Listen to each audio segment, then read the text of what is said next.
ಕಳೆದ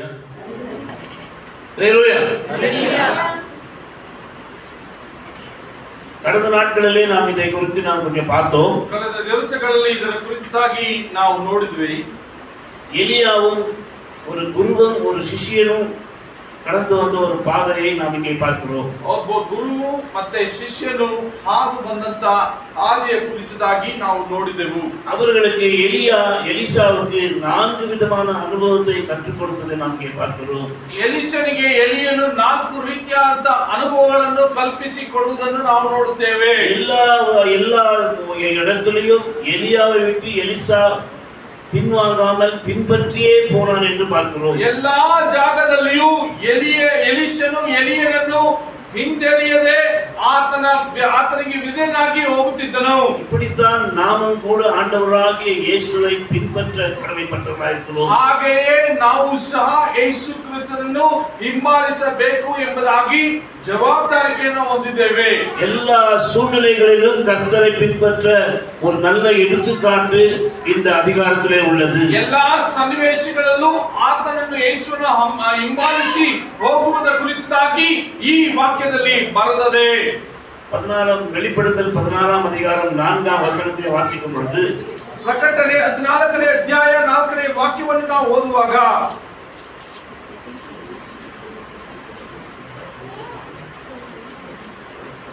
ஸ்திரீகளால் தங்களை கரைப்படுத்தாதவர்கள் இவர்களே, கற்புள்ளவர்கள் இவர்களே, ஆட்டுக்குட்டியானவர் எங்கே போனாலும் அவரை பின்பற்றுகிறவர்கள் இவர்களே. இவர்கள் மனுஷரிலிருந்து தேவனுக்கும் ஆட்டுக்குட்டியானவருக்கும் முதற் பலனாக மீட்டுக் கொள்ளப்படுவார்கள். இப்பொழுது பின்பற்றி போகிறவர்களுடைய ஒரு ಸ್ಟೇಟಸ್ ಕುರಿತು ಆಂಡವರು பேசுகிறார். ಈ ಹಿಂಬಾಲಿಸುವಂತವರ ಯೋಗ್ಯತೆಯನ್ನು ನಾವು ಈ ಒಂದು ಕಾಲದಲ್ಲಿ ನೋಡುತ್ತೇವೆ. எல்லாருமே பின்பற்ற முடியவில்லை, ಎಲ್ಲರೂ ಹಿಂಬಾಲಿಸಲು ಅಸಾಧ್ಯವಾದಂತದ್ದು. ஆனால் இந்த எலிசாவை போல பின்பற்றப்படும்போது, ಆದರೆ ಈ ಎಲಿಸನ ಹಾಗೆ ಹಿಂಬಾಲಿಸುವಂತವರಾಗಿದ್ರೆ, இப்படிப்பட்டதான அனுபவம் உங்களுக்கு இருக்குமானால், ಈ ರೀತಿಯಾದ ಅನುಭವ ನಿಮಗೆ ಇರುವುದಾದರೆ, நீங்கள் தேவனுக்கென்று பிரித்தெடுக்கப்பட்டவர்கள்.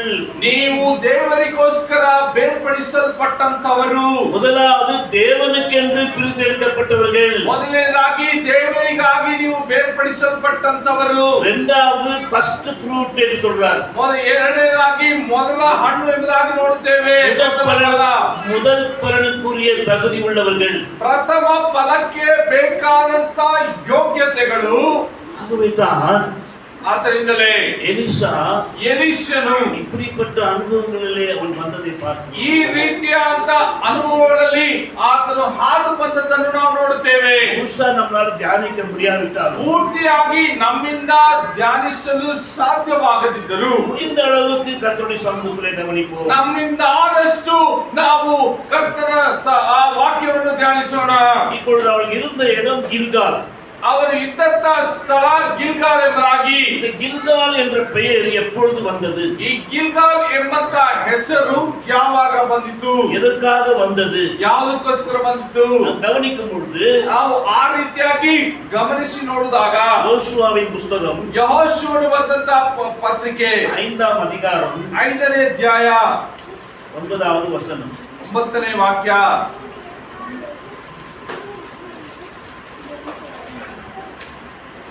ಗಮನಿಕ.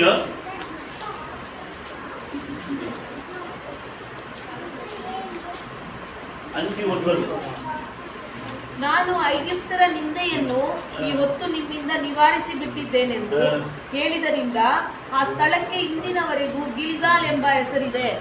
எகிப்தின் நிந்தை நீங்கி போனதுனாலே அந்த இடத்துக்கு இந்த நாள் வரைக்கும் ಗಿಲ್ಗಾಲ್ ಎಂದು பெயரிடப்பட்டிருக்கு. ಐಗುಪ್ತ ದೇಶದ ಎಲ್ಲಾ ಸಂಕಟಗಳು ನಿವೃತ್ತಿಯಾಗಿ ಹೋದ ಕಾರಣ ಆ ಸ್ಥಳಕ್ಕೆ ಗಿಲ್ಗಾಲ್ ಎಂಬ ಹೆಸರಾಯಿತು. இந்த ಗಿಲ್ಗಾலில் என்ன நடந்தது? ಈ ಗಿಲ್ಗಾಲಿನಲ್ಲಿ ಏನು ನಡೆಯಿತು? 5ನೇ ವಚನ ಯಾರು படிங்க? அதுல யோசுவா 5ನೇ அதிகாரம் 5ನೇ.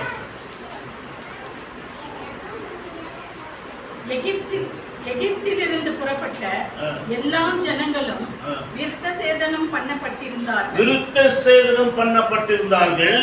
அவர்கள் எகிப்திலிருந்து புறப்பட்ட பின்பு வழியில் வனாந்தரத்திலே பிறந்த சகல ஜனங்களும் விருத்த சேதனம் பண்ணப்படாதிருந்தார்கள்.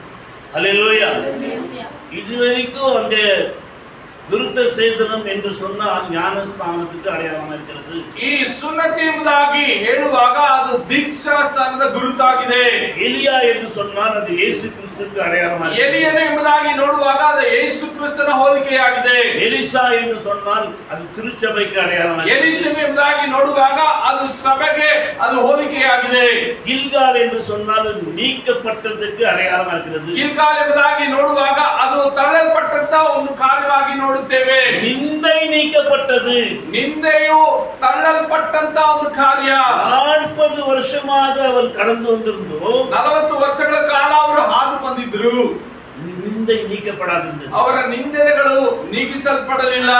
ಏನ ಕೊಂಚ ಬೇರೆ ಎಗಿಪ್ತಿಯರಿಂದ, ಯಾಕೆಂದ್ರೆ ಅಲ್ಲಿ ಕೆಲವರು ಐಗುಪ್ತ ದೇಶದವರು ಇದ್ದರು. ಅವ್ರು ಒಂದಿನ ಪಂಡಿತ ಏನ್ ಮಾಡಿದ್ರು ಅಂತಂದ್ರೆ, ಇವ್ರು ದೂರ ಹೊಲಿದು ಎಷ್ಟು ದೂರದಿಂದ ಬರ್ತೀರಾ, ಇಷ್ಟು ವರ್ಷದಿಂದ ಇದ್ದೀರಾ, ಕಾಣಾನಿಗೆ ಹೋಗವೇ ಇಲ್ಲ, ಇನ್ನು ಕಾಣಾನಿಗೆ ಪ್ರವೇಶ ಮಾಡಲೇ ಇಲ್ಲ. 40 ವರ್ಷ ಒರೇ ಸಾಪಾಡು ಸಾಕ್ತಿದ್ರು. 40 ವರ್ಷಗಳ ಕಾಲ ಒಂದೇ ಊಟ ಮಾಡ್ತಾ ಇದ್ದೀವಿ. ವಾನத்திலிருந்து ಸಾಪಾಡು வந்துச்சு. ಅವರಿಗೆ ಆಕಾಶದಿಂದ ಹಿಮದ ಹಾಗೆ ಊಟ ಬರ್ತಾ ಇತ್ತು. ಜನರಿಗೆ ಎಗಿಪ್ತಿಂದ ಪ್ರಯಾಣ ಪಟ್ಟ பொழுது, ಇಸ್ರಾಯೇಲ್ ಜನರು ಐಗುಪ್ತ ದೇಶದಿಂದ ಹೊರಡುವಾಗ, எப்போಲ್ಲ ಎಗಿಪ್ತ ಬಿಟ್ಟಾರೋ, ಯಾವಾಗಲ್ಲ ಐಗುಪ್ತ ದೇಶವನ್ನು ಬಿಟ್ಬಿಟ್ರು, அப்பொழுது கர்த்தர் அவரை கண்காணிக்க ஆரம்பித்தார். ಆವಾಗಿಂದ ದೇವರು ಅವರನ್ನು ಕಣ್ಣು ದೃಷ್ಟಿಸಿ ನೋಡಲು ಆರಂಭಿಸಿದರು. ವನಾಂತರ ವழிಯಾಗಿ ಕಡந்து ಬರುವುದು, ಆ ಮರುಭೂಮಿಯ ಪ್ರದೇಶದಲ್ಲಿ ಅರಣ್ಯ ಭಾಗದಲ್ಲಿ ಹೋಗುವಾಗ ವಾನத்தின் ಮನ್ನಾவை ಕೊಂಡು ಅವರಿಗೆ ಪೋಷಿத்தார். ಆಕಾಶದ ಮನ್ನವ ಕೊಂಡು ಅವರಿಗೆ ಪೋಷಣೆ ಮಾಡಿದ. இந்த மன்னா எப்படி வரும் சொன்னா, ಈ ಮನ್ನಾ ಯಾವ ರೀತಿಯಾಗಿ ಬರುತ್ತದೆ ಎಂಬುದಾಗಿ ನೋಡುವುದಾದ್ರೆ, பனியை போல இறங்கி வரும். ಅದು ಹಿಮದ ಹಾಗೆ ಇಳಿದು ಬರುವಂತದ್ದಾಗಿರುತ್ತೆ. எப்பொழுது வரும் சொன்னா, ಯಾವಾಗ ಬರುತ್ತೆ ಅಂತಂದ್ರೆ காலையும் மாலையும் வரும். ಬೆಳಗಿನ ಜಾವು ಮತ್ತು ಸಂಜೆಯ ಸಮಯದಲ್ಲೂ. காலையிலே சூரிய வெளிச்சம் உதயமாகிறதுக்கு முன்னால மன்னாவை போய் எடுத்துக்கொள்ள வேண்டியது இஸ்ரவேல் ಜನங்களுடைய கடமை. ಬೆಳಗಿನ ಜಾವ ಸೂರ್ಯನು ಉದಿಸುವ ಮುಂಚಿತವಾಗಿ ಇಸ್ರಾಯೇಲ್ ಜನರು ಆ ಒಂದು ಆಹಾರವನ್ನು ಸಂಗ್ರಹಿಸಬೇಕು.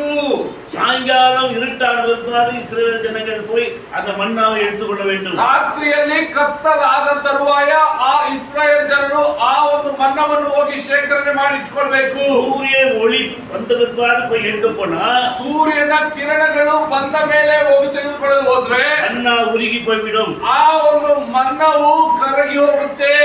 ಆದರೆ ಅವರು ಬಿಡಿಗಾலம் போய் அந்த மன்னாவை எடுத்துக்கொள்ள வேண்டும். ಆದ್ದರಿಂದ ಬೆಳಗಿನ ಜಾವ ಹೋಗಿ ಅವರು ಅದನ್ನು ಸಂಗ್ರಹಿಸಬೇಕಾಗಿತ್ತು. காலையும் மாலையும் அவர்கள் போய் எடுத்துக்கொள்ள வேண்டும். ಬೆಳಗ್ಗೆನೂ ಮತ್ತು ಸಂಜೆಯೂ ಅವರು ಹೋಗಿ ತೆಗೆದುಕೊಳ್ಬೇಕಾಗಿತ್ತು. கர்த்தரால் தெரிந்து கொள்ளப்பட்ட ஜனங்கள், ದೇವರಿಂದ ಆರಿಸಿಕೊಂಡಲ್ಪಟ್ಟಂತ ಜನರು காலையும் மாலையும் போய் மன்னாவை பொறுக்கும் பொழுது, ಬೆಳಗ್ಗೆಯೂ ಸಂಜೆಯೂ ಹೋಗು ಮನ್ನವನ್ನು ಸಂಗ್ರಹಣೆ ಮಾಡುವಾಗ அவர்கள் கர்த்தருக்கு துதி நன்றி செலுத்த வேண்டும். ಅವರು ಕರ್ತನಿಗೆ ಸ್ತುತಿಯು ಕೃತಜ್ಞತೆಯನ್ನು ಸಲ್ಲಿಸಬೇಕಾಗಿತ್ತು. அதற்கு அடையாளமா தான் இந்த மன்னாவை காத்தாலையும் சாயங்காலம் வரச்ச. ಅದಕ್ಕೆ ಗುರುತಾಗಿಯೇ ಈ ಮನ್ನವನ್ನು ಬೆಳಗ್ಗೆ ಹೊತ್ತಿನಲ್ಲೂ ಸಂಜೆ ಹೊತ್ತಿನಲ್ಲೂ ಬರಮಾಡಿದರು. காலையிலே கர்த்தரை நோக்கி ஜெபிக்க வேண்டும். ಬೆಳಗ್ಗೆ ಹೊತ್ತಿನಲ್ಲಿ ದೇವರನ್ನು ನೋಡಿ ಪ್ರಾರ್ಥನೆ ಮಾಡಬೇಕು. மாலையிலே கர்த்தருக்கு நன்றி சொல்ல வேண்டும். ಸಾಯಂಕಾಲ ಹೊತ್ತಿನಲ್ಲಿ ದೇವರಿಗೆ ಕೃತಜ್ಞತಾ ಸ್ತುತಿಯನ್ನು ಸಲ್ಲಿಸಬೇಕು. கர்த்தருடைய பிள்ளைகளுக்கு தேவன் கற்றுக் கொடுத்த ஒரு பாடம் ಎಂಬುದಾಗಿ ದೇವರ ಮಕ್ಕಳಿಗೆ ದೇವರು ಕಲ್ಪಿಸಿ ಕೊಟ್ಟಂತ ಒಂದು ಪಾಠ. புதிய ஏற்பாட்டிலே பவுல் சொல்கிறார், ಹೊಸ ಒಡಂಬಡಿಕೆಯಲ್ಲಿ ಅಪೊಸ್ತಲನಾದ ಪೌಲನು ನಮಗೆ ಈ ಪ್ರಕಾರವಾಗಿ ಹೇಳ್ತಾ ಇದ್ದಾನೆ, இடைவிடாமல் ஜெபம் பண்ணுங்கள் என்று ನೀವು சொல்றார். ಎಡೆಬಿಡದೆ ಪ್ರಾರ್ಥನೆ ಮಾಡಿ. அல்லேலூயா. இயேசு நமக்கு இடைவிடாத ஜெபத்தை கற்றுக் கொடுத்திருக்கிறார். ಯೇಸು ಕ್ರಿಸ್ತನು ನಮಗೆ ಎಡೆಬಿಡದೆ ಪ್ರಾರ್ಥನೆ ಮಾಡುವುದಕ್ಕೆ ನಮಗೆ ಕಲ್ಪಿಸಿಕೊಟ್ಟಿದ್ದಾರೆ. ಗಿಲ್ಗಾಲಿலே எகிப்திய மக்கள் கொஞ்சம் பேர் ஞானஸ்நானம் பெறாதிருந்தார்கள். ಗಿಲ್ಗಾಲಿನಲ್ಲಿ ಕೆಲವು ಐಗುಪ್ತ ಇಸ್ರಾಯೇಲ್ ಜನರು ದೀಕ್ಷಾಸ್ನಾನ ಹೊಂದದೇ ಇದ್ದರು. அது அந்த ಭಾಷೆಯಲ್ಲಿ ಸುನ್ನತ್ சொல்வாங்க. ಆ ಒಂದು ಭಾಷೆಯಲ್ಲಿ ಸುನ್ನತಿ ಎಂಬುದಾಗಿ ಹೇಳುತ್ತಾರೆ. எபிரேய ಭಾಷೆயில தமிழ் மொழியில விருத்த சேதனம் என்று சொல்லப்படுகிறது. ತಮಿಳು ಭಾಷೆಯಲ್ಲಿ ಆ ಸುನ್ನತಿಯ ಹೆಸರು ವೃತ್ತಿ ಸೇದನಂ ಎಂಬುದಾಗಿ ಆಗುತ್ತೆ. ಇಂಗ್ಲಿಷ್ல ಆಂಗ್ಲ ಭಾಷೆಯಲ್ಲಿ circumcision. circumcision இங்கிலீஷ்ல. அல்லேலூயா. ஆகவே ಇದು ಎதை ಕಾಟುகிறது சொன்னால் ಇದನ್ನು ಯಾವುದನ್ನು ತೋರಿಸುತ್ತೆ ಎಂಬುದಾಗಿ ನೋಡುವುದಾದ್ರೆ ಕರ್ತರಿಗಾಗಿ ತನ್னை ಅರ್ಪಣಿಸಿಕೊಳ್ಳುವುದೇ ಕಾಟುகிறது. ದೇವರಿಗೋಸ್ಕರ ತಮ್ಮನ್ನು ಅರ್ಪಿಸಿಕೊಳ್ಳುವುದನ್ನು ನಮಗೆ ತೋರಿಸುತ್ತೆ. ಕರ್ತರಿಗಾಗಿ ಅರ್ಪಣಿಸಿಕೊಳ್ಳುವ ஒரு இடத்துக்கு பேர் தான் ಗಿಲ್ಗಾಲ್. ಕರ್ತನಿಗಾಗಿ ಅರ್ಪಿಸುವ ಒಂದು ಸ್ಥಳದ ಹೆಸರೇ ಗಿಲ್ಗಾಲ್ ಎಂಬುದಾಗುತ್ತೆ. ನೀವು ಕರ್ತರಿಗಾಗಿ ಅರ್ಪಣಿக்கும் பொழுது ನೀವು ದೇವರಿಗೋಸ್ಕರ ಅರ್ಪಣೆಯನ್ನು ಮಾಡುವಾಗ ಕರ್ತர் சொல்றார் உங்க நிந்தை நீக்கப்படும். ದೇವರು ಹೇಳ್ತಾರೆ ನಿಮ್ಮ ನಿಂದನೆಗಳು ನಿರಂತರವಾಗಿ ನೀಗಿಸಲ್ಪಡುತ್ತೆ. ಯಾವ ರೀತಿಯಾದ ನಿಂದೆ? எகிப்தின் நிந்தை, ಐಗುಪ್ತದ ಒಂದು ನಿಂದೆಗಳು. எகிப்து என்று சொன்னால் ಐಗುಪ್ತ ದೇಶ ಎಂಬುದಾಗಿ ನೋಡುವಾಗ ಅದು இருள் என்று பொருள். ಅದರ ಹೆಸರು ಕತ್ತಲು ಎಂಬುದಾದಂತ ಅರ್ಥ. ಇನ್ನೊಂದು ಉಲಗಂ ಎಂದು பொருள். ಇನ್ನೊಂದು ಹೆಸರು ಅದಕ್ಕೆ ಲೋಕ ಎಂಬುದಾದಂತ ಅರ್ಥವಾಗುತ್ತೆ. ಇನ್ನೊಂದು ಪಾಪಂ ಎಂದು பொருள். ಇನ್ನೊಂದು ಆ ಒಂದು ಐಗುಪ್ತ ದೇಶದ ಹೆಸರಿನ ಅರ್ಥ ಪಾಪ ಎಂಬುದಾಗುತ್ತೆ. ಇನ್ನೊಂದು ಪ್ರಚನೆಗಳು ಎಂದು பொருள். ಇನ್ನೊಂದು ನೋಡುವುದಾದ್ರೆ ಐಗುಪ್ತಕ್ಕೆ ಇನ್ನೊಂದು ಅರ್ಥಗರ್ಭಿತವಾದ ಶಬ್ದವೇನೆಂದ್ರೆ ಸಮಸ್ಯೆಗಳು ಎಂಬುದಾಗಿ ಆಗುತ್ತೆ. இருள், ಕತ್ತಲು, ಪಾಪಂ, ಪಾಪ, பிரச்சனைகள், ಸಮಸ್ಯೆಗಳು, உலகம், ಲೋಕ. இது நான்கும் உள்ளடக்கிய ஒரே ஒரு பேர்ல எகிப்து என்று சொல்லப்படுகிறது. ಇದು ನಾಲ್ಕು ಒಳಗೊಂಡಿರುವಂತ ಆ ದೇಶವನ್ನೇ ಐಗುಪ್ತ ದೇಶ ಎಂಬುದಾಗಿ ಕರೆಯಲ್ಪಡುತ್ತದೆ. ನಿಮಿತ್ತವಾದ ನಿಂದೆயும் ಪಾವತಿயும் ನೀನು ಅನುಭವಿಸಿಕೊಂಡು ಉನಕ್ಕೆ ಇದರ ನಿಮಿತ್ತವಾಗಿ ನಿಂದನೆಗಳು ಪಾಪಗಳನ್ನು ಅನುಭವಿಸುತ್ತಿರುವ ನಿನಗೆ கர்த்தர் அதை நீக்கி போடுகிறவராயிருக்கிறார். ದೇವರು ಅದನ್ನು ನೀಗಿಸಿ ಹಾಕುವಂತವನಾಗಿದ್ದಾನೆ. அல்லேலூயா, அல்லேலூயா. எப்பொழுது அது நீக்கப்படுகிறது? ಯಾವಾಗ ಅದು ನೀಗಿಸಲ್ಪಡುತ್ತೆ ಎಂಬುದಾಗಿ ನೋಡುವಾಗ, ಕರ್ತನಿடத்திலே வரும் பொழுது, ನೀವು ದೇವರ ಬಳಿಯಲ್ಲಿ ಬರುವಾಗ, அல்லேலூயா, கர்த்தரிடத்திலே வரும் பொழுது, ದೇವರ ಬಳಿಯಲ್ಲಿ ಬರುವಾಗ நிந்தை நீக்கப்படுகிறது. ನಿನ್ನ ನಿಂದನೆಗಳು ನೀಗಿಸಲ್ಪಡುತ್ತೆ. நிந்தை நீக்கப்படும் பொழுது ನಿನ್ನ ನಿಂದನೆಗಳು ನೀಗಿಸಲ್ಪಡುವಾಗ தேவைகள் சந்திக்கப்படுகிறது. ನಿನ್ನ ಎಲ್ಲಾ ಬೇಡಿಕೆಗಳು ಪೂರೈಸಲ್ಪಡುತ್ತೆ. இஸ்ரவேல் ஜனங்கள், ಆದರೆ ಇಸ್ರಾಯೇಲ್ ಜನರು அவர்கள் கர்த்தரை நிந்தித்தார்கள். ಅವರು ಕರ್ತನನ್ನು ನಿಂದನೆ ಮಾಡಿದರು. 40 ವರ್ಷ ஒரೇ சாப்பாடு சாப்பிடுவோம். ಏನಪ್ಪಾ 40 ವರ್ಷಗಳಿಂದ ಒಂದೇ ಊಟನ.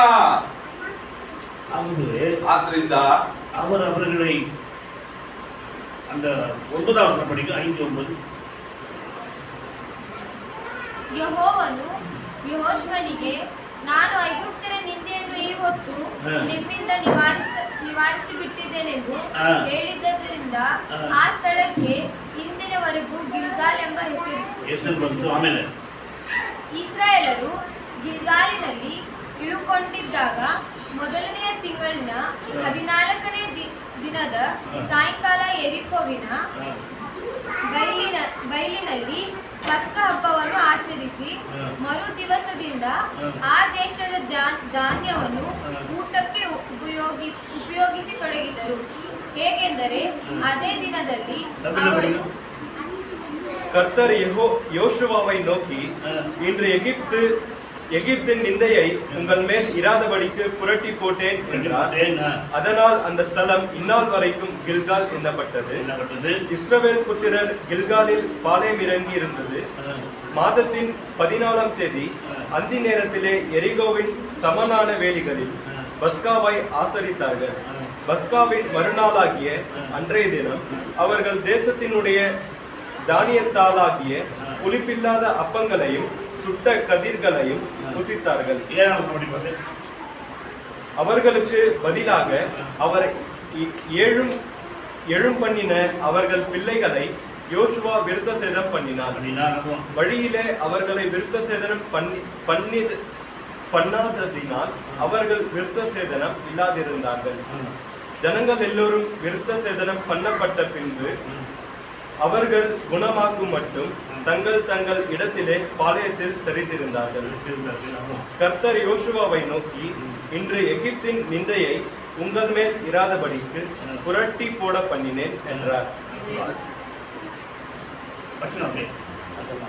அதனால் அந்த ஸ்தலம் இந்நாள் வரைக்கும் கில்கால் எண்ணப்பட்டது. அப்புறம் இஸ்ரவேல் புத்திரர் கில்காலில் பாளையம் இறங்கி இருந்து மாதத்தின் 14ஆம் தேதி அந்தி நேரத்திலே எரிகோவின் சமனான வேலிகளில் பஸ்காவை ஆசரித்தார்கள்.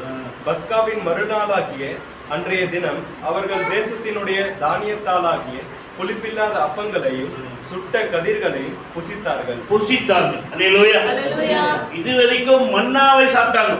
ಇಲ್ಲಿಯವರೆಗೆ ಮನ್ನವನ್ನು ತಿನ್ನಂತವರು 40 ವರ್ಷ ಮನ್ನಾ ಸಾப்பிட்டாங்க. 40 ವರ್ಷಗಳ ಕಾಲ ಅವರು ಮನ್ನವನ್ನು ಊಟ ಮಾಡಿದ್ರು.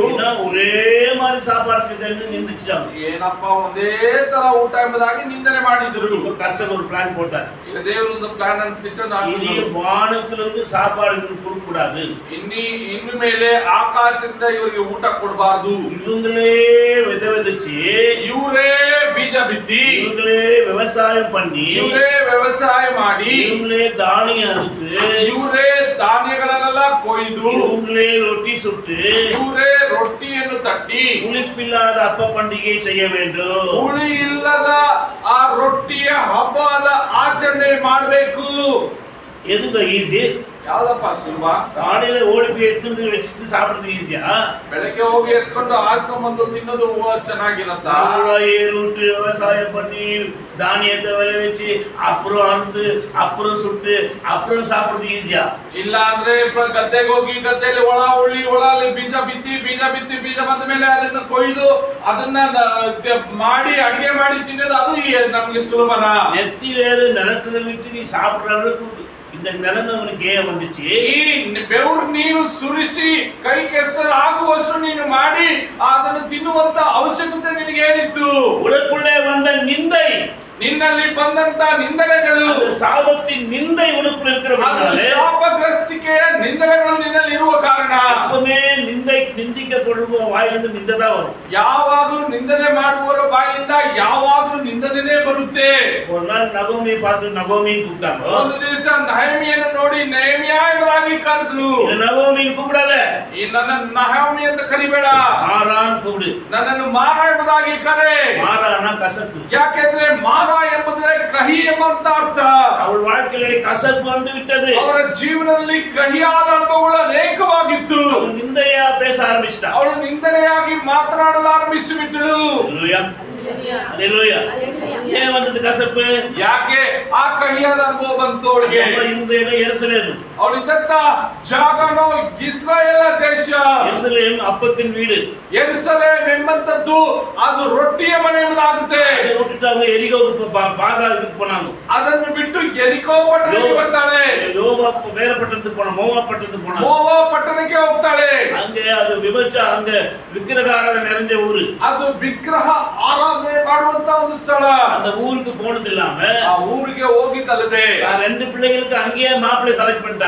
ಯಾಕಂದ್ರೆ ಇಬ್ಬರು ಮಕ್ಕಳಿಗೆ ಅಲ್ಲಿಯೇ ಗಂಡನ್ನು ಸೆಲೆಕ್ಟ್ ಮಾಡಿಬಿಟ್ರು. அது நடந்த சம்பவம் என்னென்றால், ನಡೆದಂತ ಸಂಭವ ಏನೆಂಬುದಾಗಿ ನೋಡುವಾಗ நகோமி புருஷன் செத்துட்டான். ನಹೋಮಿ ಗಂಡ ಸತ್ತೋಗ್ಬಿಟ್ಲು. அப்புறம் மருமகளுக்கு 2 பேர் புருஷனும் செத்துட்டான். ಆಗ ಮಗನೂ ಸತ್ತೋಗ್ಬಿಟ್ರು. 3 பேரும் அவங்க பொம்பளைக்கு தான். 3 ಜನ ಹೆಂಗಸರೇ. ரொம்ப துக்கம், ಬಹಳ ದುಃಖಕರವಾದಂತ சந்தோஷம். நகோமி என்றால் மகிழ்ச்சி என்ற அர்த்தம். ನೆಹೆಮಿಯಾ ಎಂಬುದಾಗಿ ನೋಡುವುದಾದ್ರೆ ಸಂತೋಷದ ಗುರುತಾಗಿತ್ತು. ಲೈಫ್ ಪಾರ್ಟಿಂಗ್ ದುಃಖ, ಆದ್ರೆ ಅವ್ರ ಜೀವನ ನೋಡಿದ್ರೆ ಬಹಳ ದುಃಖಕರದಿಂದ ಕೂಡಿತ್ತು. அல்லேலூயா, அல்லேலூயா. ಅವಳ வாழ்க்கையிலே நிந்தை எப்போ நீக்கப்பட்டது? ಅವಳ ಜೀವನದಲ್ಲಿ ನಿಂದನೆಗಳು ಯಾವಾಗ ನೀಗಿಸಲ್ಪಟ್ಟಿತು? அந்த அதிகாரம் நீங்க படிச்சீங்கன்னா ಆ ಅಧ್ಯಾಯವನ್ನು ನೀವು ನೋಡಿದಾಗ பெத்லகேமிலே அப்பம் இருக்கிறது என்று கண்டு, ಬೆತ್ಲೆಹೇಮಿನಲ್ಲಿ ರೊಟ್ಟಿ ಇದೆ ಎಂಬುದಾಗಿ ಗೊತ್ತಾಗಿ, ஒரு காலத்துல பஞ்சம் இருந்துச்சு, உண்மைதான். ಒಂದು ಕಾಲದಲ್ಲಿ ಬರ ಎಂಬುದು ಇತ್ತಲ್ಲಿ. அந்த ಸಮயத்துல நம்ம உட்பட என்றாங்க. ಆ ಒಂದು ಸಂದರ್ಭದಲ್ಲಿ ಬಿಟ್ಟು ಓಡ್ ಬಂದ್ಬಿಟ್ರು ಹೇಮ. இவங்க வந்த பிற்பாடு ಬಂದ ಮೇಲೆ அங்கிருந்து வரும்போது செழிப்பா வந்தாங்க. ಅಲ್ಲಿಂದ ಬರುವಾಗ ಹಚ್ಚ ಹಸಿರಾಗಿ ಬಂದ್ರು. இங்கிருந்து போகும்போது பரதேசி மாதிரி போனாங்க. ಆದ್ರೆ ಇಲ್ಲಿಂದ ಹೋಗುವಾಗ ಪರದೇಶಿಯದ ಆಗಿ ಹೋದ್ರು. அதனால அங்க போனதுனால ಓದದ್ರಿಂದ அவள் வாழ்க்கையை கர்த்தர் மாற்றினார். ಅವರ ಜೀವನವನ್ನು ದೇವರು ಮಾರ್ಪಡಿಸಿದರು. அவள் நிந்தை நீக்கப்பட்டது. ಅವಳ ನಿಂದನೆ ನೀಗಿಸಲ್ಪಟ್ಟಿತು. ரூத்தின் மூலமாக அவள் குடும்பம் கட்டப்பட்டது. ರೂತಿನ ಮುಖಾಂತರವಾಗಿ ಅವಳ ಕುಟುಂಬ ಕಟ್ಟಲ್ಪಟ್ಟಿತು. அப்படி ஆண்டவர் நிந்தையை எப்போ நீக்கிறார் சொன்னா, ಹಾಗಾದರೆ ದೇವರು ನಮ್ಮ ನಿಂದನೆಗಳನ್ನು ಯಾವಾಗ ನೀಗಿಸ್ತಾನೆಂಬುದಾಗಿ ನೋಡುವಾಗ ನಾವುಗಳು ದೇವರಿಡத்திலே உண்மையாக சேர ஒப்பு கொடுக்கிறோம். ದೇವರ ಬಳಿಯಲ್ಲಿ ನಾವು ನಿಜವಾಗಲೂ ಸೇರಲು ನಮ್ಮನ್ನು ನಾವು ಒಪ್ಪಿಸಿಕೊಡುವಾಗ கர்த்தர் உன் வாழ்க்கையில் இருக்கிற நிந்தைகளை நீக்குகிறவராக இன்றைக்கும் உயிரோடு இருக்கிறார். ದೇವರು ನಿಮ್ಮ ಜೀವನದ ಎಲ್ಲಾ ನಿಂದೆಗಳನ್ನು ನೀಗಿಸುವ ಕರ್ತನು ಇಂದಿಗೂ ಜೀವದಿಂದಿದ್ದಾರೆ. ವಿಶ್ವಾಸದೋಡು ಜಪಿக்க ಬೇಕು. ನಾವು ನಂಬಿಕೆಯಿಂದ ಪ್ರಾರ್ಥನೆ ಮಾಡಬೇಕು. நகோமி ನೆಹೆಮಿಯವು எருசலேமிலே தன்னுடைய ஜனத்துக்கு தேவன் அப்பத்தை கொடுக்கிறார் என்று கேள்விப்பட்ட உடனே ಯೆರೂಸಲೇಮಿನಲ್ಲಿ ಜನರಿಗೆ ರೊಟ್ಟಿಯನ್ನು ಕೊಡುತ್ತಾರೆಂಬುದಾಗಿ ಕೇಳಿದ ತಕ್ಷಣನೇ ரெண்டு பொண்ணுங்களை கூப்பிட்டு ಇಬ್ಬರು ತಮ್ಮ ಸೊಸೆಗಳನ್ನು ಕರ್ಕೊಂಡು ನೋಡಮ್ಮ, எனக்கு இனி வயசு இல்ல, ಇನ್ನೂ ವಯಸ್ಸಿಲ್ಲ, இன்னொரு பிள்ளையை பெற்று உனக்கு புருஷனா கொடுக்க முடியாது, ಇನ್ನೊಂದು ಮಗುವನ್ನು ಹಡೆದು ನಿನಗೆ ಗಂಡಾಗಿ ಕೊಡ ಆಗಲ್ಲ. அதனால ಆದ್ರಿಂದ நீ எங்கிருந்து வந்தீங்களே அங்கே போயிடுங்க, ನೀವು ಎಲ್ಲಿಂದ ಬಂದ್ರೋ ಅಲ್ಲಿಗೆ ಹಿಂತಿರುಗಿ ಹೋಗಿ. உங்களுக்கு வயசு சின்னதாகுது, ನಿಮಗೆ ವಯಸ್ಸಿನ ಚಿಕ್ಕದಾಗಿದೆ, நீங்க ஊருக்கே போயிடுங்க. ನೀವು ಊರಿಗೆ ಹೋಗ್ಬಿಡಿ. நல்ல மாமியார், அல்லேலூயா. ಒಳ್ಳೆಯ ಅತ್ತೆ. மாமியாருக்கு ಬಿಟ್ಟು கொடுக்க மனசு இருக்கணும். ಅತ್ತೆಗಳಿಗೆ ಯಾವಾಗ್ಲೂ ಬಿಟ್ಟು ಕೊಡೋ ಮನ್ಸಿರ್ಬೇಕು. எப்போ விட்டு கொடுக்குற மனசு வருதோ, ಯಾವಾಗ ಅತ್ತೆಗಳಿಗೆ ಬಿಟ್ಟು ಕೊಡೋ ಮನ್ಸು ಬರುತ್ತೋ, ಕೆಟ್ಟು ಹೋದ ಮರಿಮಗಳನ್ನ ಕೂಡ ಅವಳ ಮಾತಿಲ್ಲ. ಅವಳು ಕೆಟ್ಟು ಹೋದ ಸೊಸೆಯಾಗಿದ್ರು ಅವಳನ್ನು ಮಾರ್ಪಡಿಸಲು ಸಾಧ್ಯ. மாமியாரை விட்டு கொடுக்குற மனசை ಬ್ರಾಡ್ ಮೈಂಡ್ சொல்லுவாங்க. ಅತ್ತೆಯರು ತಮ್ಮ ಸೊಸೆಗೆ ಬಿಟ್ಟು ಕೊಡುವುದು ಎಂಬುದಾಗಿ ನೋಡುವಾಗ ದೊಡ್ಡದಾದಂತ ಮನಸ್ಸು ಎಂಬುದಾಗಿ ಹೇಳ್ತಾರೆ. அல்லேலூயா, அல்லேலூயா. ಇದು ಮಾಮಿಯಾರ ಮರಿಮಗನಿಗೆಂದೇ ಕರ್ತರು எழுதின ಪುಸ್ತಕ. ಇದು ಅತ್ತೆ ಸೊಸೆಯರಿಗೆ ಬರೆಯಲ್ಪಟ್ಟಂತ ಪುಸ್ತಕ. அல்லேலூயா. ಇದೊಂದು ಸುಮ್ಮ ಕಥೆ எழுதுனಲ್ಲ. ಇದು ಸುಮ್ಮನೆ ಕತೆ ಬರೆಯದ ಕತೆ ಪುಸ್ತಕ ಅಲ್ಲ. ಇದು 66 புஸ்தகத்துல ஒரு புஸ்தகம் பொம்பளை பேர்ல இருக்குது. 66 ಪುಸ್ತಕದ ಹೆಸರಿನಲ್ಲಿ ಒಂದು ಹೆಣ್ಣು ಮಗಳ ಹೆಸರಿನಲ್ಲಿ ಒಂದು ಪುಸ್ತಕ ಇದೆ. ಈ ಪುಸ್ತಕನೇ இங்கே ரெண்டே 2 புஸ்தகம் தான் பொம்பளை பேர்ல இருக்குது. ಈ ಸತ್ಯವೇದದಲ್ಲಿಯೇ 2 ಪುಸ್ತಕ ಮಾತ್ರನೇ ಹೆಂಗಸರ ಹೆಸರಲ್ಲಿದೆ. ಒಂದು ಎಸ್ತರ್ ಪುಸ್ತಕ, ಒಂದು ಎಸ್ತೇರು, ಇನ್ನೊಂದು ರೂತ್ ಪುಸ್ತಕ, ಇನ್ನೊಂದು ರೂತ್ ಎಂಬುದಾಗಿ ಬರೆಯಲ್ಪಟ್ಟಿದೆ. அல்லேலூயா. அப்பொழுது மாமியார் சொல்றா, ಆಗ ಅತ್ತೆ ಹೇಳ್ತಾಳೆ, நீ போயிடு, ಹೋಗ್ಬಿಡು. இந்த ரூத் 1:15 யாரா படிங்க.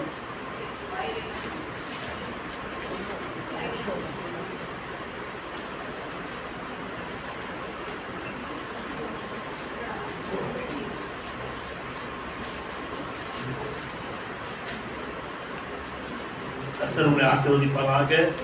சீக்கிரமாய் பைபிள் எடுக்க வசனத்தை எடுக்க உங்களுக்கு உதவிப்பாராக.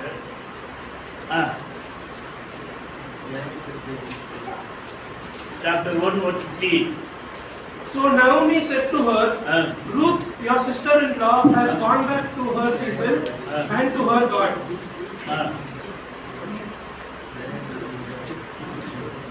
Go back home with her. Yes. But Ruth answered, don't ask me to leave you.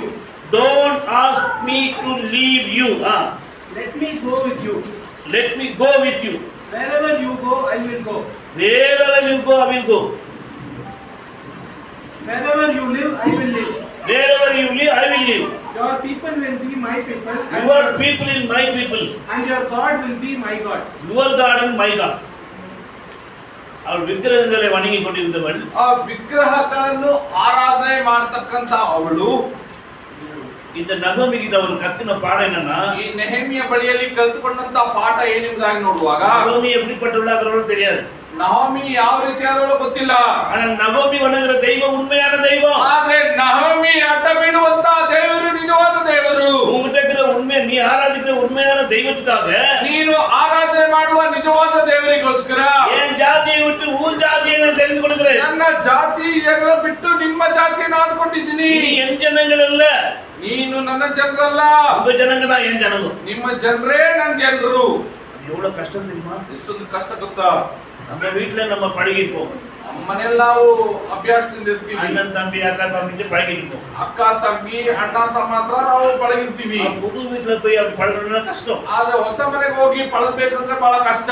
ஆனா நகோமி கிட்ட பார்த்து ரூத் சொல்றா, ಆದ್ರೆ ನೆಹೆಮಿಯನ ಬಳಿಯಲ್ಲಿ ನೋಡಿ ರೂತನೇ ಹೇಳ್ತಾಳೆ, உன் ஜனம் தான் என் ஜனம். ನಿನ್ನ ಜನರೇ ನನ್ನ ಜನರು. பாவம், அவளுக்கு பின்னாலே ஒன்னும் இல்ல, அவளுக்கு முன்னாலே ஒன்னும் இல்ல. ನೋಡಿ ಅವಳ ಪಾಪ ಹಿಂದೆನೂ ಯಾರು ಇಲ್ಲ, ಮುಂದೆನೂ ಯಾರು ಇಲ್ಲ. ஆஸ்தியும் இல்ல, இப்போ ಅವಳ ಆಸ್ತಿನೂ ಇಲ್ಲ. அவ பிச்சைக்கார மாதிரி இருக்கிறாரு. ಅವಳು ಭಿಕ್ಷುಕ ತರ ಇದ್ದಾಳೆ. ஆனாலும் ரூத்துக்கு அந்த எண்ணம் பாருங்க, இவங்க கூட தான் இருப்பேன். ಆದ್ರೆ ರೂತನಿಗೆ ಆ ರೀತಿಯಾದ ಜ್ಞಾನ ನೋಡಿ ನಾನು ಇವಳೊಂದಿಗೆ ಇರ್ತೀನಿ. அவள் தப்பிச்சு போறதுக்கு ஒரு நல்ல சான்ஸ், நல்ல வாய்ப்பு நகோமி கொடுக்குறான். ಅವಳು ತಪ್ಪಿಸಿಕೊಂಡು ಓಡಿ ಹೋಗಲು ಒಳ್ಳೆ ಒಂದು ಚಾನ್ಸ್ ಸಿಗುತ್ತೆ ಅವಳಿಗೆ. ಅವ್ರಿಗೆ நல்லா தெரியும் நகமி கூட போனா கஷ்டப்படணும். ಅವಳಿಗೂ ಚೆನ್ನಾಗಿ ಗೊತ್ತು ನಹೋಮಿಯ ಬಳಿಯಲ್ಲಿ ಹೋದ್ರೆ ಅವಳು ಕಷ್ಟ ಪಡಬೇಕೆಂಬುದಾಗಿ. ಇನ್ನೊಂದು ಓರ್ಗಾಡ್ ನೋಡ್ತಿದ್ದ. ಇನ್ನೊಂದು ಓರ್ಗಾಡ್ ಅಂತ ಎಂಬುದಾಗಿ ಒಬ್ಬಳಿದ್ಲು. ಹೆಚ್ಚಿಂದೇ ಚಾನ್ಸ್ ಅಂತ சொல்லி ಅವಳಿಗೆ ಸಿಕ್ಕಿದ್ದೆ ಚಾನ್ಸ್ ಅಂತ ಹೇಳಿ ನಹೋಮಿಯ ಕಟ್ಟಿ ಕುಚ್ಚಿ ಮುತ್ತ ಮುತ್ತಿದೆ. ನೆಹಮಿಯನ್ನು ತಬ್ಬಿ ಒಂದು ಮುತ್ತು ಕೊಟ್ಬಿಟ್ಟು ಬಾಯಿ ಸೊಟ್ಟು போயிட்டா. ಎಸ್ಕೇಪ್ ಆಗಿ ಹೋದ್ಲು. ஆனால் ரூத் அப்படிப்பட்டவள் அல்ல. ಆದ್ರೆ ರೂತಳು ಆ ರೀತಿಯಾದವಳಲ್ಲ. ಅವಳು புதிய தீர்மானம் எடுக்கிறாள். ಅವಳು ಹೊಸ ತೀರ್ಮಾನ ಮಾಡ್ಕೊಳ್ತಾಳೆ. ಜನங்க தான் என்ன ಜನರು. ನಿನ್ನ ಜನರೇ ನನ್ನ ಜನರು. உங்க தெய்வம் தான் என் தெய்வம். ನಿನ್ನ ದೇವರೇ ನನ್ನ ದೇವರು. எப்போ தேவன கூட ಇರ್ತಾನೋ ಯಾವಾಗ ದೇವರನ್ನು ಜೊತೆಲಿ ಕರ್ಕೊಂಡ್ಲೋ ಅವರ வாழ்க்கையில ಕರ್ತನ ಕೂಡ வராரு. ಅವರ ಜೀವನದಲ್ಲಿ ದೇವರು ಅವರ ಜೊತೆಗೆ ನಡೆಯಲ ಬಂದ್ಬಿಟ್ರು. ರೂತ್ಗೆ ಮறுபடியும் ஒரு வாழ்க்கை கிடைக்குது. ರೂತನಿಗೆ ಮತ್ತೆ ಇನ್ನೊಂದು ನವ ಜೀವನ ದೊರಕುತ್ತೆ. ஹalleluya ஹalleluya. இது நிந்தை, அவளுடைய நிந்தை புருஷன் செத்து போன முண்டிச்சு, இந்த நிந்தை அவளுக்கு நீக்கப்பட்டது. ಆ ಗಂಡ ಸತ್ತು ಹೋದಂತ ಆ ಸ್ತ್ರೀಯ ಆ ಒಂದು ತನ ನಿಂದನೆ ನೀಗ್ಬಿಟ್ಟು ಅವಳಿಗೆ ಬೋವಾಸ್ என்ற புது மாப்பிள்ளை கிடைக்கலாம். ಅವಳಿಗೆ ಭೂವಾಜನೆಂಬ ಹೊಸ ಒಂದು ಗಂಡು ಸಿಗುತ್ತೆ. ಅವನು ಮಗ நல்லவன் ಮಾತ್ರ ಅಲ್ಲ, ಅವನ ಮಗ ಪಣಕಾರನ ಇದ್ದ. ಅವನು ಹಣವಂತ ಮಾತ್ರವಲ್ಲ, ಅವನು ಒಳ್ಳೆಯ ವ್ಯಕ್ತಿಯಾಗಿದ್ದ. ஹalleluya. நீங்க புதிய ஏற்பாட்டில படிச்சு பாத்தீங்கன்னா ಅವನು ಹೊಸ ಒಡಂಬಡಿಕೆಯಲ್ಲಿ ನಾವು ಓದುವುದಾದ್ರೆ ಯೇಸು ಕ್ರಿಸ್ತುವಿನ ವಂಶ வரலாறுல இந்த ரூத் இருக்கா. ಯೇಸು ಕ್ರಿಸ್ತನ ವಂಶಾವಳಿಯಲ್ಲಿ ರೂತಳಿದ್ದಾಳೆ. ஹalleluya. ನಿಂದೆ ನೀಗಪಟ್ಟ ನಿಂದನೆಗಳು ನೀಗಿಸಲ್ಪಟ್ಟಂತ ಅನುಭವ. கல்லை புரட்டி போடுவது போல ಆ ಕಲ್ಲನ್ನು ತಿರುಗಿಸಿ ಹಾಕುವ ತರಕ ஆண்டவராக இயேசு கிறிஸ்து கூட ಆ ದೇವರಾದ ಯೇಸು ಕ್ರಿಸ್ತನು ಸಹ ஒரு பெண் வந்தா இயேசு கிட்ட. ಒಂದು ಹೆಣ್ಣು ಮಗಳು ಯೇಸು ಕ್ರಿಸ್ತನ ಬಳಿಯಲ್ಲಿ ಬಂದು எல்லாரும் நிந்திக்கிறாங்க, ಎಲ್ಲಾ ನಿಂದನೆ ಮಾಡ್ತಾ ಇದ್ದಾರೆ. ವ್ಯಭಿಚಾರದಲ್ಲಿ ಹುಟ್ಟಿದಂತ ಹೆಣ್ಣು ಮಗಳು. ನಾವೆಲ್ಲ ವಿಭಚಾರ ಪಡೆದು பார்த்துட்டோம். ನಾವೆಲ್ಲ ವ್ಯಭಿಚಾರ ಮಾಡಿ ಅವಳು ಮಾಡ್ತಾ ಇದ್ದನ್ನ ನೋಡ್ಬಿಟ್ವಿ. ಧರ್ಮಶಾಸ್ತ್ರ சொல்லுது, ಧರ್ಮಶಾಸ್ತ್ರ ಈ ಪ್ರಕಾರ ಹೇಳ್ತಾ ಇದೆ, ಅವಳು ಕಲ್ಲೆತ್ತಿ ಅಡಿக்கணும், ಅವಳನ್ನು ಕಲ್ಲೆಸೆದು ಸಾಯಿಸಬೇಕು. ನಮ್ಮ ನಿಂದೆகளை நீக்க இயேசು இன்றைக்கு உயிரோடு இருக்கிறார். ನಮ್ಮ ನಿಂದನೆಗಳು ನೀಗಿಸಲು ಇಂದಿಗೂ ಯೇಸು ಕ್ರಿಸ್ತನು ಜೀವದಿಂದಿದ್ದಾರೆ. யோவான் 8ஆம் அதிகாரம் 11 வசனம் படிங்க. ಯೋಹಾನ ಬರೆದ ಸುವಾರ್ತೆ 8ನೇ ಅಧ್ಯಾಯ 11ನೇ ವಾಕ್ಯ. No one, sir, she answered. Well then, Jesus said, I do not condemn you either, but go, but do not sin again. அதற்கு அவள், இல்லை ஆண்டவரே என்றாள். இயேசு அவளை நோக்கி, நானும் உன்னை ஆக்கலைக்குள்ளாக தீர்க்கிறதில்லை, நீ போ, இனி பாவம் செய்யாதே. இனி பாவம் செய்யாதே. அல்லேலூயா அல்லேலூயா. பாவம் ஒரு எகிப்தின் நிந்தையா இருக்கிறது. ಪಾಪವು ಐಗುಪ್ತ ದೇಶದ ಒಂದು ನಿಂದನೆಯಾಗಿದೆ. ಯೇಸು ನಿಂದೆயை ನೀಗಿ ಕೊಡುವವರಾಗಿದ್ದಾರೆ. ಯೇಸು ಕ್ರಿಸ್ತನು ನಿಂದನೆಗಳನ್ನು ನೀಗಿಸುವಂತವರಾಗಿದ್ದಾರೆ. ಹಾಗೆ ಅವರು ಮರಿತು ಅಡக்கம் பண்ணப்பட்டு உயிரோடு எழுந்தபோது ನೋಡಿ, ಅವರು ಸತ್ತು ಆ ಸಮಾಧಿಯೊಳಗೆ ಇರಿಸಲ್ಪಟ್ಟು 3ನೇ ದಿನ ಪುನರುತ್ಥಾನಗೊಂಡ ಮೇಲೆ வெளியே வரக்கூடாதுன்னு சொல்லி ಅವರು ಹೊರಗೆ ಬರಬಾರದು ಅಂತ ಹೇಳಿ பெரிய பாறை போட்டு மூடினாங்க. ಒಂದು ದೊಡ್ಡ ಬಂಡೆಕಲ್ಲನ್ನು ಆ ಒಂದು ಸಮಾಧಿಗೆ ಮುಚ್ಚಿದ್ರು. ஆனால் ஆண்டவர் 3ஆம் நாள் வரும்பொழுது ಆದ್ರೆ 3 ದಿನ ಆತನ ಜೀವದಿಂದ ಎತ್ತ ಹೇಳುವಾಗ ಕಲ್ಲು ಪುರಟಿ போடப்பட்டிருந்ததை அவங்க பார்த்தாங்க. ಆ ಕಲ್ಲುಗಳು ಹೊರಡಿಸಿ ಹಾಕಿದ್ದನ್ನು ಅವರು ನೋಡ್ತಾರೆ. ஆண்டவராக இயேசு தன்னுடைய உயிர்த்தெழுதல் மூலமாக ದೇವರಾದ ಯೇಸು ಕ್ರಿಸ್ತನು ತನ್ನ ಪುನರುತ್ಥಾನ ಮುಖಾಂತರವಾಗಿ உலகத்திலுள்ள எல்லா நிந்தைகளையும் நீக்க வல்லவராயிருக்கிறார். ಲೋಕದಲ್ಲಿರುವ ಎಲ್ಲಾ ನಿಂದನೆಗಳನ್ನು ನೀಗಿಸಲು ಆತನು ಶಕ್ತನಾಗಿದ್ದಾನೆ. ஹalleluya. சொல்றா, இனி நீ பாவம் செய்யாத. ಆತನು ಹೇಳ್ತಾನೆ, ಇನ್ನು ಮೇಲೆ ನೀನು ಪಾಪ ಮಾಡಬೇಡ. அவள் சாக வேண்டியது, ಅವಳು ಸಾಯುವಾಗಿರ್ಬೇಕಾಗಿತ್ತು. மரண வாசல்ல நிக்கிறா. ಅವಳು ಮರಣದ ಬಾಗಿಲಲ್ಲಿ ನಿಂತಾಳೆ. இவர் என்ன சொல்ல போறாரோன்னு ಇವ್ರೇನ್ ಮಾಡ್ತಾರೋ ಎಂಬುದಾಗಿ ஒரೇ வார்த்தை சொன்னாரு, ಒಂದೇ ಮಾತು ಹೇಳಿದ್ರು, நீ பாவம் செய்யாத. ಹೋಗು, ಇನ್ಮೇಲೆ ಪಾಪ ಮಾಡಬೇಡ ನೀನು. இந்த அதிகாரம் யாருக்கும் கிடையாது. ಈ ಅಧಿಕಾರ ಯಾರಿಗೂ ಇಲ್ಲ. உயிர்த்தெழுந்த இயேசு கிறிஸ்து ಪುನರುತ್ಥಾನಗೊಂಡಂತ ಯೇಸು ಕ್ರಿಸ್ತನಿಗೆ ಮಾತ್ರ ಉಂಟು. எப்பேற்பட்ட நிந்தையாய் உன்னை பின்தொடர்ந்து உன்னை சாபத்துக்குள்ளே நடத்துகிற சக்தி எதுவா இருந்தாலும், ಯಾವುದೇ ರೀತಿಯಾದ ನಿಂದನೆಯನ್ನು ಅಗಲಿಸಿ ಶಾಪಗ್ರಸ್ತಿಕೆಯಲ್ಲಿ ನಡೆಸುವ ಅನುಭವಗಳಾಗಿದ್ರು ಸರಿ, இயேசுவை முழு மனதோடு நம்புகிறதுனாலே, ಯೇಸು ಕ್ರಿಸ್ತನನ್ನು ಪೂರ್ತಿಯಾಗಿ ನಂಬುವುದರಿಂದಲೇ கர்த்தர் உன் நிந்தையை நீக்கி போடுவார். ದೇವರು ನಿನ್ನ ನಿಂದೆಗಳನ್ನು ನೀಗಿಸಿ ಹಾಕುತ್ತಾನೆ. அவர் நிந்தை நீக்கும்படி நம்மிடத்திலே தேடி வந்தவர். ಆತನ ನಿಂದೆಗಳನ್ನು ನೀಗಿಸುವುದಕ್ಕಾಗಿ ನಮ್ಮ ಬಳಿಯಲ್ಲಿ ಹುಡುಕಿ ಬಂದಂತವರು. நிந்தை இருக்கட்டும், அவமானம் இருக்கட்டும், அட்ஜஸ்ட் பண்ணிக்கலான்னு தான் நம்ம வாழ்க்கை. ನಿಂದೆ ಇರಲಿ, ಅವಮಾನ ಇರಲಿ, ಅದನ್ನ ಅಡ್ಜಸ್ಟ್ ಮಾಡ್ಕೊಳ್ಳೋಣ ಎಂಬುದೇ ನಮ್ಮ ಜೀವನ. காத்துக்குனாட மூஞ்சி தொச்சு அப்படியே இருக்கும். ಆದ್ರಿಂದ ಯಾರಾದ್ರೂ ಕ್ಯಾಟ್ ಸುಗುದ್ರನ್ನು ನಾವು ಓಡಿಸ್ಕೊಂಡ್ಬಿಡ್ತೀವಿ. அதுல விடுதலை வேணும் நம்ம எதிர்பார்க்கவே இல்லை. ಆದ್ರೆ ಬಿಡುಗಡೆ ಬೇಕು ಅಂತ ಏನು ನೋಡ್ಲೇ ಇಲ್ಲ. விடுவிக்கிறதுக்கு யாரும் இல்லைன்னு நமக்கு டவுட். விடுவிக்கிறதுக்கு யாரும் இல்லை, ಯಾರು ನಮ್ಮನ್ನು ಬಿಡಿಸಲು ಇಲ್ಲ ಎಂಬುದಾಗಿ. அதனால எல்லாத்தையும் அட்ஜஸ்ட் பண்ணிட்டு போவோம். ಆದ್ರಿಂದ ಎಲ್ಲವನ್ನು ಸಮರಿಸಿಕೊಂಡು ಹೋಗ್ಬಿಡ್ತೀವಿ. ரொம்ப பேர் அப்படிதான் அட்ஜஸ்ட் பண்ணி நரகத்துக்கு போயிடுறாங்க. ಇಲ್ಲ ಇನ್ನೇ ಅನೇಕರು ಈ ರೀತಿಯಾಗಿ ಅಡ್ಜಸ್ಟ್ ಮಾಡ್ಕೊಂಡು ನರಕಕ್ಕೆ ಒಯ್ಯಲ್ಪಡ್ತಾರೆ. ஆண்டவர் உங்கள் நிந்தையை நீக்கி போட உயிரோடு இருக்கிறார். ಆದ್ರೆ ದೇವರು ನಿಮ್ಮ ನಿಂದೆಗಳನ್ನು ನೀಗಿಸಿ ಹಾಕಲು ಇಂದಿಗೂ ಜೀವದಿಂದಿದ್ದಾರೆ. மார்க்கெட் புத்தகம் 2ஆம் அதிகாரம் ಮಾರ್ಕನ ಬರೆದ ಸುವಾರ್ತೆ 2ನೇ ಅಧ್ಯಾಯ 5ஆம் வசனத்தை படிக்கலாம்.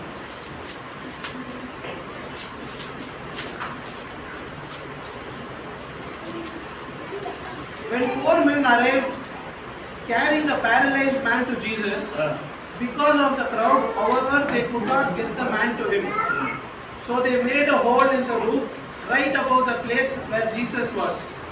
When they had made an opening, they let the man down, lying on his mat. Seeing how much faith they had, Jesus said to the paralyzed man, "My son, your sins are forgiven." அல்லேலூயா, அல்லேலூயா. உங்கள் பாவங்கள் மன்னிக்கப்படும் பொழுது நிந்தை நீக்கப்படுகிறது. ನಿಮ್ಮ ಪಾಪಗಳು ಮನ್ನಿಸಲ್ಪಡುವಾಗ ನಿಮ್ಮ ನಿಂದನೆಗಳು ನೀಗಿಸಲ್ಪಡುತ್ತೆ.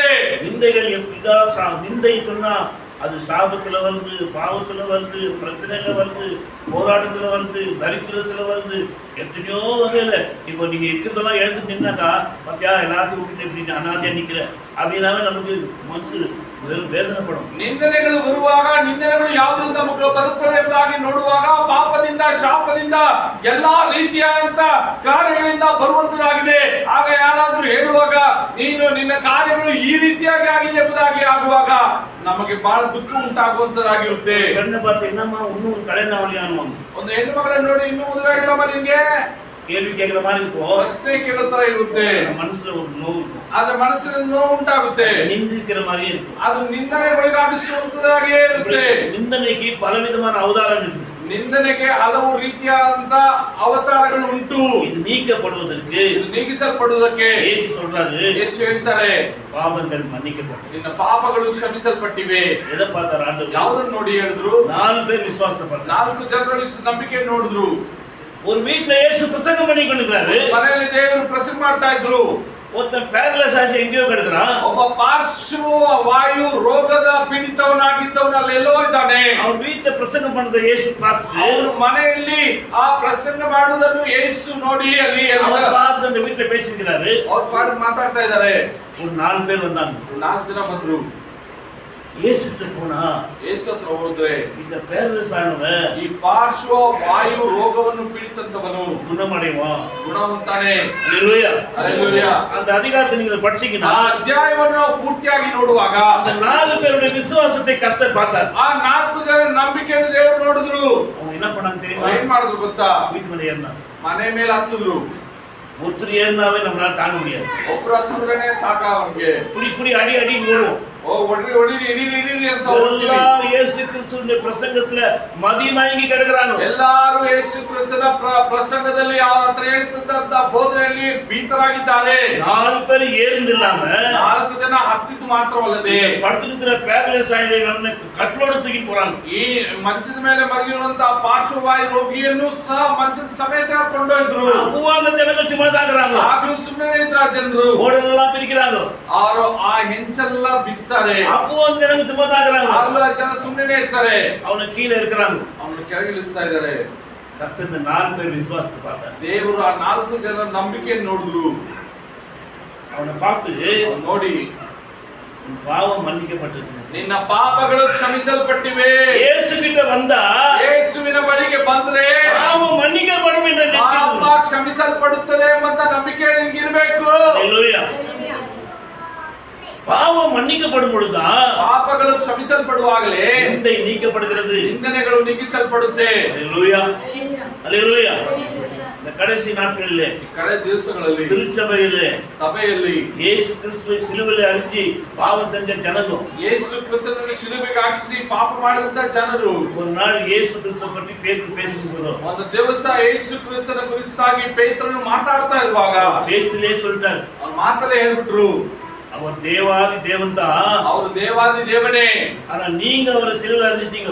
ಆದ್ರೆ ನೀವು ಆತನನ್ನು ಶಿಲುಬೆಗೆ ಹಾಕಿಸ್ಬಿಟ್ರಿ. நீங்க சிலுவையில அடிச்சிட்டீங்க சொன்ன உடனே ನೀವು ಶಿಲುಬೆಗೆ ಹಾಕಿಸಿದ್ರಿ ಅಂತ ಹೇಳಿದ நீங்க ತಕ್ಷಣ சாகடிச்ச அந்த இயேசுவை ನೀವು ಸಾಯಿಸಿದಂತ ಆ ಯೇಸುವನ್ನೇ தேவகுமாரனாகிய தேவன் அவரை உயிரோடு எழுப்பினார். ದೇವರ ಕುಮಾರನನ್ನು ಪುನರುತ್ಥಾನಗೊಳಿಸಿದರು. அவரை ஆண்டவராக மாற்றினார். ಆತನನ್ನು ದೇವರಾಗಿ ಪರಿವರ್ತಿಸಿದರು. அப்படின்னு பேதுரு பிரசங்கம் பண்ணும்போது ಆ ರೀತಿಯಾಗಿ ಪೇತ್ರನ್ನು ಪ್ರಸಂಗ ಮಾಡ್ತಾ ಇರಬೇಕಾದ್ರೆ ಶಿಷ್ಯರಿಗೆ ಭಯ ಆಯ್ತು. ಅಲ್ಲಿರುವಂತಹ ಶಿಷ್ಯರಿಗೆ ಭಯ ಭೀತರಾದ್ರು. நாங்க என்ன பண்றது? ನಾವೇನ್ ಮಾಡೋದು? இந்த பாவத்தோடு இருந்தோம்னா ಈ ಪಾಪದೊಂದಿಗೆ ನಾವು ಇರುವುದಾದ್ರೆ கண்டிப்பா நமக்கு சாபம் வரும். ಖಂಡಿತವಾಗಲೂ ನಮಗೆ ಶಾಪ ಬರುತ್ತೆ. 4 தலைமுறைக்கு சாபம் வரும். 4 ವಂಶಾವಳಿಗೆ ಶಾಪ ಬರುತ್ತೆ. கண்டிப்பா சாபம் வரும். ಖಂಡಿತವಾಗ್ಲೂ ಶಾಪಗ್ರಸ್ತಿ ಉಂಟಾಗುತ್ತೆ. ಇದರಿಂದ ಬಿಡುಗಡೆ ಆಗ್ಬೇಕಲ್ಲ அப்படின்னு நினைச்சான். ಅಂತ ಅನ್ಕೊಂಡ್ರು. அப்போஸ்தலர் 2ஆம் அதிகாரம் 37ஆம் வசனம், அப்போஸ்தலர் நடவடிக்கை 2ஆம் அதிகாரம் 37ஆம் வசனம். Book of Acts chapter 2 verse 30. When the people heard this, they were deeply troubled and said to Peter and the other apostles, "What shall we do, brothers?" Peter said to them, இதை அவர்கள் கேட்டபொழுது எதை? நான் மேல 36 படி. ஆகையினால் நீங்கள் சிலுவையில் அறைந்த இந்த இயேசுவையே தேவன் ஆண்டவரும் கிறிஸ்துவுமாய் இருக்கிறார் என்று இஸ்ரவேல குடும்பத்தார் யாவரும் நிச்சயமாய் அறிய கடவர்கள் என்றான். பாருங்க, நீங்கள் அறைந்த இயேசுவை தான் அவர் ஆண்டவரும் அபிஷேகம் பண்ணப்பட்டவருமாக இருக்கிறார் என்று அறிவிக்கிறார். அறிந்து கொள்ள வேண்டும் என்று சொல்றார். ಅದನ್ನು ಅರಿತುಕೊಳ್ಳಬೇಕೆಂಬುದಾಗಿ ಹೇಳ್ತಾ ಇದ್ದಾರೆ. இந்த விஷயத்தை அவங்க கேட்ட உடனே ಈ ವಿಷಯವನ್ನು ಅವರು ಕೇಳಿದಾಗಲೇ 37 இதை அவர்கள் கேட்டபொழுது இருதயத்திலே குத்தப்பட்டவர்களாய், இதயத்திலே நீ குத்தப்படுறதற்கு நின்ற போவாது. அல்லேலூயா.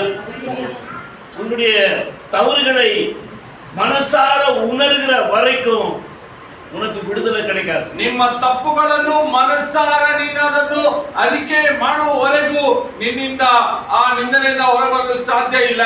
ஒரு சபைಯಲ್ಲಿ ஒருத்தர் ஜெபம் ஞானஸ்தானம் எடுக்க வந்தாரு. ಒಬ್ಬರು ದೀಕ್ಷಾಸ್ನಾನ ಪಡ್ಕೊಳ್ಳೋಕೆ ಬಂದ್ರು. அந்த பாஸ்டர் பற்றி ಅವರು ಕೇಳಿ ಆ சொன்னாங்க. ಸಭಾಪಾಲಕರ ಕುರಿತಾಗಿ ಅವರು ಹೇಳಿದ್ರು, பாஸ்டர் பெரிய ரவுடி இவன், ಇವರು ದೊಡ್ಡ ರೌಡಿ, ಇವರು வேலை எல்லாம் பண்ணிக்கலாம், ತುಂಬಾ ಕೆಲಸ ಮಾಡಿದ್ದಾರೆ. உடனே பாஸ்டர் ஞானஸ்தானம் எடுத்து சொன்னாங்க. ತಕ್ಷಣ ಪಾಸ್ಟ್ ದೀಕ್ಷಾಸ್ನಾನ ಕೊಡೋದಕ್ಕೆ ಮುಂಚಿತವಾಗಿ நாளைந்து ஒரு 3 நாள் உபவாசம் இருப்பான்ட்ட. ನಾಳೆಯಿಂದ 3 ದಿನ ಉಪವಾಸ ಇರಪ್ಪ ಅಂತ ಹೇಳಿದ್ರು. யாருக்கும் உபவாசம் சொல்ல மாட்டாரு. ಯಾರಿಗೂ ಉಪವಾಸ ಹೇಳಿಲ್ಲಲ್ಲ ಇವರು, ஒன்னு சொல்லிட்டாரு. ನನ್ ಮಾತ್ರ ಹೇಳಿದಾರಲ್ಲ. உபவாசம் இருந்து ಅವರು ஜெபம் பண்ணும்போது ಉಪವಾಸ ಇದ್ದು ಪ್ರಾರ್ಥನೆ ಮಾಡುವಾಗ 3ஆவது நாள் 3ನೇ ದಿವಸ உங்களுக்கு என்னப்பா ஆச்சுன்னு கேட்டாங்க. ಏನಪ್ಪ ಆಯ್ತು ಅಂತ ಹೇಳಿದ್ರು. அப்ப அழுதாரு. ಆಗ ಹತ್ರ ಅವರು, நான் எத்தனையோ குடும்பங்களை நாசம் பண்ணிக்கிறேன், ನಾನು ಎಷ್ಟೋ ಕುಟುಂಬಗಳನ್ನು ನಾಶ ಮಾಡಿದ್ದೀನಿ, அது எனக்கு தெரியாது இருந்துச்சு, ಅದು ನನಗೆ ಗೊತ್ತಿರಲಿಲ್ಲ, அதை மறந்து போயிட்டு இருந்தேன், ಮರ್ತೋಗ್ಬಿಟ್ಟಿದ್ದೆ. இந்த 3 நாள் ஜெபத்துல ஞாபகம் வந்துச்சு, ಈ 3-4 ಪ್ರಾರ್ಥನೆಯಲ್ಲಿ ನನಗೆ ಜ್ಞಾಪಕ ಬಂತು. மனசு ரொம்ப குத்திச்சு, ಮನಸ್ಸು ಬಹಳವಾಗಿ ಚುಚ್ಚಲ್ಪಟ್ಟೆ. ஆண்டு சமூகத்துல அழுதேன். ದೇವರ ಸನ್ನಿಧಾನದಲ್ಲಿ ಅತ್ತೆ. அல்லேலூயா, அல்லேலூயா, அல்லேலூயா.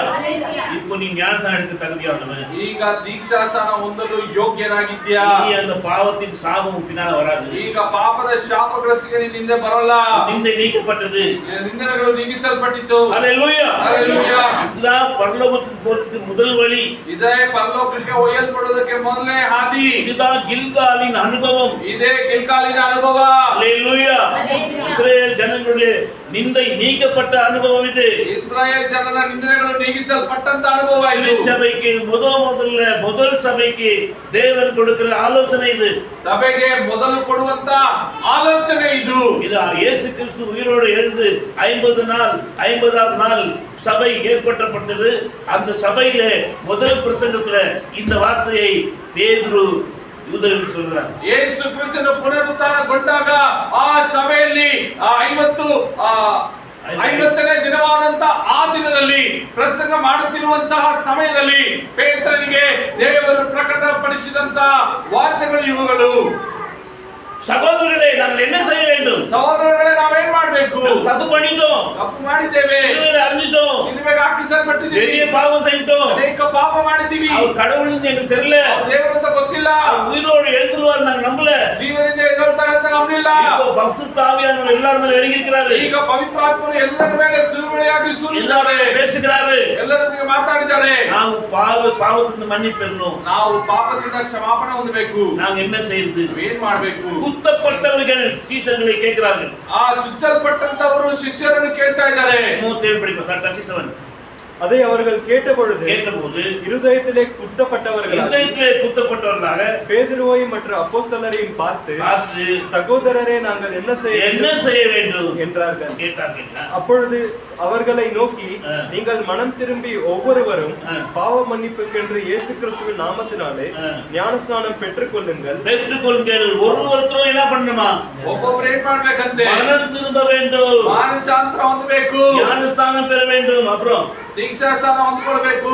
அப்பொழுது பரிசுத்த ஆவியின் வரத்தை பெறுவீர்கள். அப்பொழுது பரிசுத்த ஆவியின் வரத்தை பெறுவீர்கள். ಆಗ ಪವಿತ್ರಾತ್ಮರ ವರವನ್ನು ಹೊಂದಿಕೊಳ್ಳುವಿರಿ. பாவம் மன்னிக்கப்படுகிற வரைக்கும், ಪಾಪ ಕ್ಷಮಾಪಣೆ ಹೊಂದುವವರೆಗೂ, அசுத்தம் உன்கிட்ட இருக்கிற வரைக்கும், ಕಷ್ಟಗಳು ನಿನ್ನ ಬಳಿಯಲ್ಲಿ ಇರುವವರೆಗೂ பரிசுத்தம் உன்னை தேடி வராது. ಪರಿಶುದ್ಧವನ್ನು ನೀನು ಹುಡುಕಿ ಬಾರದು. பரிசுத்த ஆவியானவர், ಪವಿತ್ರಾತ್ಮರು பரிசுத்தத்தை விரும்புகிறவர், ಪವಿತ್ರ ಪರಿಶುದ್ಧವನ್ನು ಅಪೇಕ್ಷೆ ಪಡುವಂತ நீ மனம் திரும்பி ಆದ್ರಿಂದ ಮಾನಸಾಂತರ ಹೊಂದಿ பாவ அறிக்கை செய்து ಪಾಪದ ಅರಿಕೆ ಮಾಡಿ என்னை பரிசுத்தப்படுத்தும் ஆண்டவரே என்று ಪರಿಶುದ್ಧಪಡಿಸಿ ದೇವರೇ ಎಂಬುದಾಗಿ சுத்தப்பட்டு கேட்கிற வரைக்கும், ಸುತ್ತಲ್ಪಟ್ಟು ಕೇಳುವವರೆಗೂ அவர் உனக்கிட்ட வர மாட்டார். ಅವ್ರು ನಿನ್ ಬಳಿಗೆ ಬರೋಲ್ಲ.